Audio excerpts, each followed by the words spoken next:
네, 안녕하세요. 어린이 청소년 여러분. 저는 그 행정기관으로부터 억울한 일을 당한 국민들의 어려움을 해결해드리고 공직사회의 부패를 예방하고 잘못된 법과 제도를 개선 공고하는 일을 하는 국민권익위원회 위원장 이성보라고 합니다. 저는 그 28년 넘게 법관 생활을 하다가 우리나라 법원 중에 가장 큰 법원인 서울중앙지방법원의 법원장을 끝으로 사법부 생활을 마무리하고 2012년 12월부터 3년 임기에 국민권익위원회 위원장으로 일하고 있습니다. 법관으로서 공직을 마치는 것도 매우 영예로운 일이지만 법관으로서의 경험을 바탕으로 행정부에서 새 일을 해보는 것도 의미 있는 일이라고 생각했습니다. 법관으로 생활하면서 연마한 법적 사고력과 정의감, 그리고 억울한 일을 당한 국민들에 대한 관심 등 저의 역량을 총동원해서 국민권익위원회 업무에 최선을 다하고 있습니다.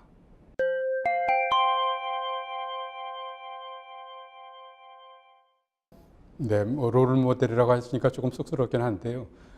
저는 어려서부터 꿈이 판사가 되는 것이었습니다.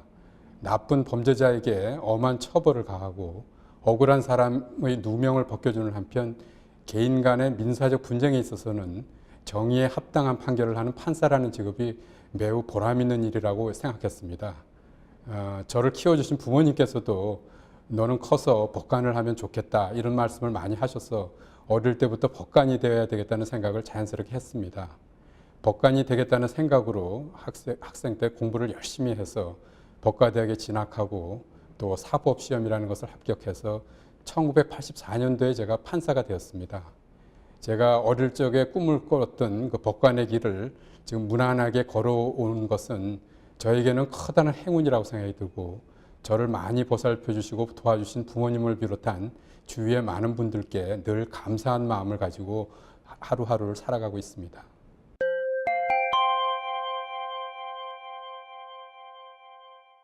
네, 뭐 아시다시피 이 세상에 많은 사람들이 함께 어울려서 살아가는데 법과 원칙을 지키지 않으면 우리 사회는 매우 혼란스러울 것입니다.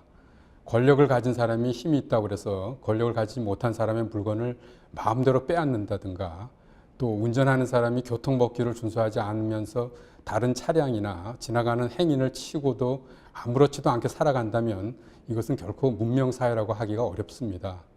법과 원칙이 지켜지지 않으면 얼마나 무서운 일이 일어나는지는 가장 극단적으로 보여진 예가 최근의 세월호 참사입니다. 사람들이 각자 지켜야 할 안전에 관한 법과 원칙을 제대로 지키지 않음으로써 국가적으로 매우 불행한 사건이 생긴 것입니다.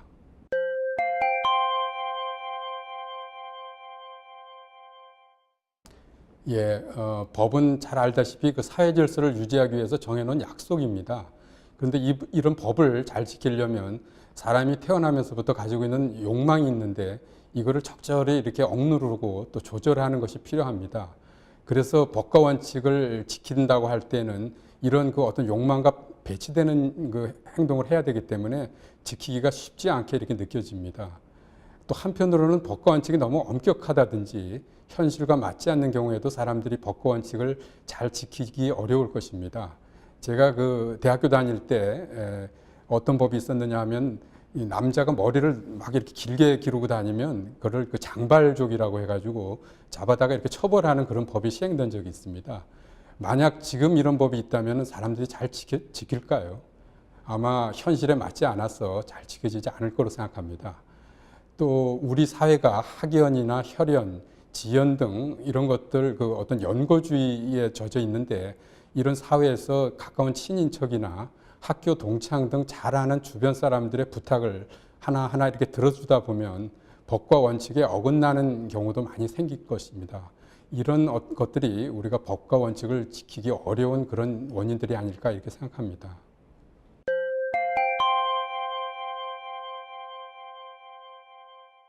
뭐 조금 전에도 말씀드렸지만 법이라는 것은 사회생활에서 꼭 필요한 기본 규칙입니다. 학교도 학생들과 선생님들이 함께 생활하는 하나의 사회이기 때문에 그 크고 작은 규칙들이 있습니다. 교칙도 있고 또 공중도덕도 있습니다. 학교에는 어떤 규칙과 원칙이 있고 그것들이 왜 만들어졌는지 또 그런 그 규칙과 원칙들이 나한테는 어떤 영향을 주는지 이런 거에 대해서 학생들이 한번 알아보는 것이 필요하다고 봅니다. 그리고 나서는 그것들 중에 문제가 있는 것은 무엇인지, 또 고칠 것은 없는지 이런 것들도 한번 고민해 보는 것이 필요합니다. 또 친구들이나 선생님들하고 같이 이런 문제들에서 토의를 해보고, 또 다른 학교에서는 어떻게 하고 있는지 이런 것도 알아볼 필요가 있다고 생각됩니다. 이런 그 과정에서 우리가 법과 원칙을 좀 더 잘 이해하게 되고, 또 왜 지켜야 하는지 이런 것도 자연스럽게 알 수 있게 되고, 다른 사람을 배려하고 존중하는 마음도 자연스러운 행동으로 나타날 수 있을 것으로 그렇게 생각합니다.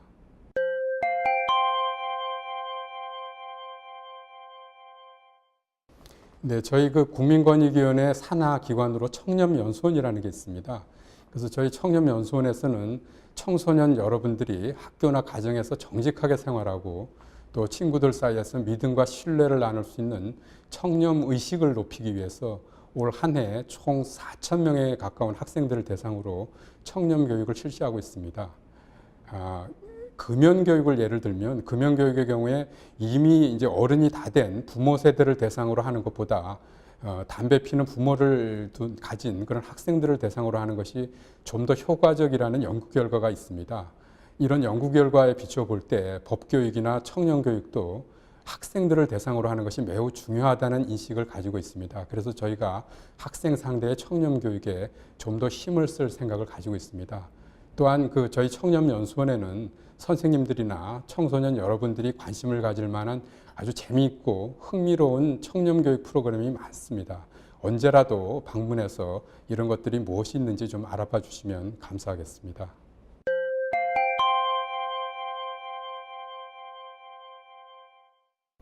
네, 그 요새 휴일이 아니어갖고 어린이 청소년 여러분들이 아실지 모르겠는데, 7월 달에는 우리나라 헌법을 제정한 날인 제헌절이 들어 있습니다. 이때를 맞아서 법교육 기부주간이 운영되는 것은 그 의미가 매우 크다고 생각됩니다. 법교육 기부주간에 운영되는 다양한 프로그램을 통해서 우리 청소년들이 법에 대해서 더 이해하고 친숙해지는 그런 계기가 되었으면 좋겠습니다. 우리 청소년들이 자신들의 꿈을 이루기 위해서 공부를 열심히 하는 것도 중요하지만, 가족이나 친구, 이웃들과 같이 더불어 살아가는 데 필요한 원칙을 함양하는 것도 매우 필요하다고 생각됩니다. 나의 이익을 위해서 다른 사람에게 피해를 입히지 않겠다는 마음, 또 나쁜 유혹을 뿌리치는 용기, 맡은 일을 공정하고 성실하게 처리하는 태도 등 도덕적 품성을 기르는 일이 정말로 중요하다고 생각됩니다.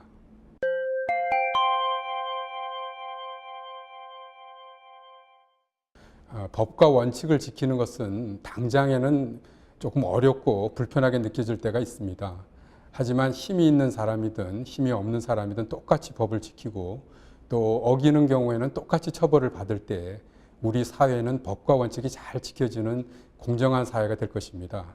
학생 여러분들께서도 학창 시절부터 사소한 규칙이라도 꼭 지키는 습관을 들여놓으면 나중에 어른이 되어서 아주 자연스럽게 여기에 익숙해질 것이라고 확신합니다. 나 혼자, 나 한 사람 돈과 명예와 권력을 가진 그런 사람이 되겠다라고 하는 것만 꿈꾸지 말고, 나 한 사람으로 인해서 우리 사회, 또 우리 나라가 변화하는 모습을 보고 싶다는 원대한 꿈을 가지고 그를 준비하는 뜻으로 몸과 마음을 잘 만들어 갔으면 하는 바람입니다.